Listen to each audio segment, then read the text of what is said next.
they had over 400-something yards of offense. They moved the ball down the field pretty much against everybody that they play. That game in particular, they had a tough time scoring in the red zone. So obviously forcing field goals or getting turnovers in the red zone is a huge deal. Arkansas State was able to do that in that game.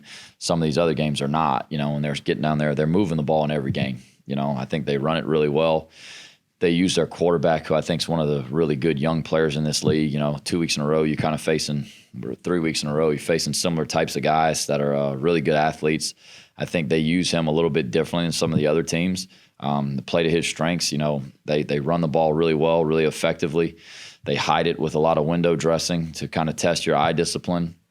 And then they get him on the edge where, this guy's a problem, if he gets loose, and he's a run pass option threat. So, they've got an offense that they got a lot of good pieces there. They do a lot of things, and you've got to play with a lot of discipline. You got to play really physical. I think the keys, we're going to have to be successful on first and second downs. They're not built around just drop back pass game. It's kind of not their strength, which is similar to us. When they're in third and manageable down and distances, I think they're really effective because the quarterback, the run and the throw is all in play. So you got to. I don't think you're going to stop them from moving the ball. You got to try to make plays when you have an opportunity to get them in long, third and long situations. Try to get the ball back, and hopefully be able to get some turnovers off of these guys a little bit. That's kind of what's helped us win the last few weeks. They do a lot of hurry up too, like the last two teams. They do. They play with. I would say it's significant enough tempo to where we certainly got to be ready. It's not what Texas State was, with the pace and the amount of it. Probably similar to Arkansas State, where they'll get in and out of it, where it's an issue you have to prepare for. How different is Lopez versus Rayner and McLeod the last couple of weeks in preparing for that, or how similar? I think there's a lot of similarities. In that all three of those guys are. The first thing you're terrified of is not containing them in the pocket on drop back passes, because when everyone's got their back and everyone's out there covering and playing zone or man, whatever it is, if these guys squirt through there, you got like a real issue. You got a dynamic athlete in open space. I think they do a lot of stuff where his progression is kind of on on these rollouts and things like that they've got off of the naked runs, which is really a problem because you've got players that are fit in the run, naturally. They run the ball so well. They're averaging over 200 yards rushing a game. So you got these guys fit in the run. Then you get him on the edge where it's a, 1, 2, 3 run type of deal. And so you take all the routes out on the nakeds, and the next thing you know, there's nobody for him. So, I think he's a little different in the way that they do it. They're I don't want to say Arkansas State and Texas State weren't run first. They run the ball well. They're a little different in the way they do it. Like they run more condensed sets and tighter sets and get him on the edge instead of just the pocket RPOs, if that makes any sense. So all three of them are, I think, equally as dangerous. These guys do it a little bit differently. It's more condensed than it is open sets compared to the last couple of weeks, if that makes any sense.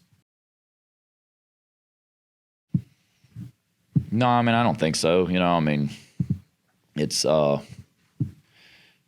nobody likes to coach us left-handers, but, other than that, I don't think it does, really. Kevin don't like him. Sorry, Kevin. Truth comes out here, huh? We saw Fitzgerald go down. Tyrone went down. How did y'all come out of it with those guys and anybody else? Is it okay? Or? Yeah, I think we'll be fine. Right now, we don't practice on Sundays. We just kind of watch the tape and meet and everything. Don't practice on Mondays. So, we'll find out a little bit more tomorrow. We expect those guys to be able to play. Keon's, looking pretty good for this week. So he's got to go get cleared tomorrow afternoon, I believe. Hopefully that should all be good to go and keep him moving. Caleb Anderson's getting closer by the day. He was questionable last week. The end of the week just didn't feel great, so we didn't want to push it. So we're hoping this week he'll be able to be in there. We're going to limit him anyway, but being able to get him back in the mix a little bit, but those guys, it's nothing, shouldn't be anything season ending or really significant. So, yeah, we're hoping we'll be able to get them all back, kind of thinking we will at this point. When you turned on the tape, how did those young guys who were in there because of injury on that back end, how they play? Good and bad. I mean, some of it. I think Lorenzel Dubose played great. But he'd been playing. He'd been elevating his game all year. So that kind of expected him to do that. I think on the defensive side, I was really impressed with the guys up front, probably as much as anything. I thought they did a really nice job striking, taking on blocks, holding the gaps. We had some mistakes. We had some guys that on a couple pressures where we were too thick maybe on the fit and not really in the gap and kind of kept it in there, which naturally it happens. And I told our staff, it's I would rather give up a touchdown playing those guys and letting them get their feet wet and letting them make mistakes out there than leaving our starters in there to try to get one more stop for what? I think the value in having them in there was really good. Avery Demery, he steps up and jumps in there and goes play really well. Cody Jackson is going to be a really good player for us. You see on special teams the impact he's making. Key Barnes is not a young guy, but Key's young in terms of experience just because of the amount of time that he's missed. He moves around out there really good. So those guys, it was really good for them. Need to get them in there, get them ready to go. A couple guys weren't real pleased with. Obviously, I'm not going to say that out here.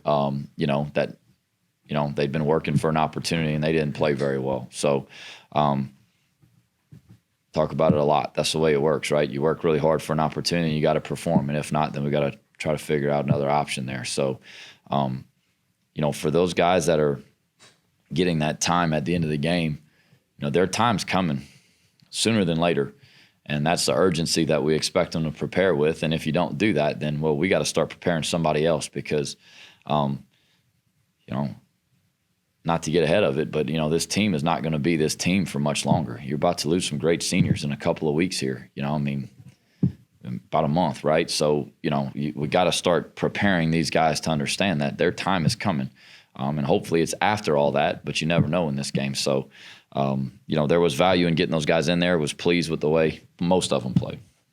Dalen's been working pretty hard on the holds. It feels like he's had to save a few. Is there like a level of concern with that? I know he's really good at it, so that helps. But is there still a level of concern with the snapping on field goals? Yeah, that job's wide open this week. Everyone on our team is expected to perform, okay? And just because you win, just because the result is what you want, doesn't mean that it's good enough. And we have not performed well enough there on field goals and PATs in particular. I have a lot of faith in that young man. He won the job and did a really good job for us. Sometimes you just need a little bit of a push, and sometimes you need to know there's competition. Sometimes you need to know there's someone, nipping at your heels to go out there and perform a little better. So, yeah, there's a lot of concern there. Honestly, out of everything in that game, I wasn't happy at all about really the drive after halftime, more than even the touchdown at the end of the half. Not happy with that, and I was not happy with our execution in PAT field goal. Not many kickers can handle the rhythm being thrown off like that. So we got a guy that, I don't know if this might sound crazy. He's got to be the best holder in the country. I wish we didn't have to find that out, but, he's done a phenomenal job.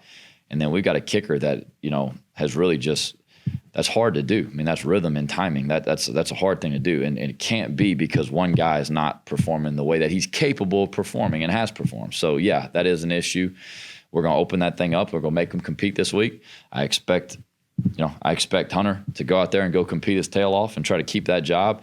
But that's just the way it works in our building, and it has to be that way to keep the integrity of what we're trying to do here. You have to perform consistently. That's just what it is. So is this week about, look, we've been working, here it is, let's go accomplish it? Like, is that the mental or the intangibles angle here, or what's this week? What's the message about this? Yeah, you got to go take it. It's finally in front of us. This thing, it starts a long time ago with a vision and what you believe the season can be, and it's not really tangible at that point, right? It's something that you believe, and it's something that you have faith can happen. And then you got to go to work on it, right? And before it's ever attainable, you got to work really hard at these things that it takes to get there. Then you start the season, and every week is a battle, and it's a race you've got to run to get yourself in position. And and this week is a chance to make one of those goals a reality, right? One of those visions a reality. It's an opportunity to be able to clinch the Western Division. Well, that's huge. I mean, that's what you play the game for, is to play for championships. So, yeah, I mean, you have to take what you want, and our focus, it can't waver. It can't be on anything except for what's right in front of us, And I mean, people talk about all kind of things, and that's what we talked about last week. The only thing that matters is what happens in between these walls. The talk outside about what can be, the ifs, whatever, none of it matters at all.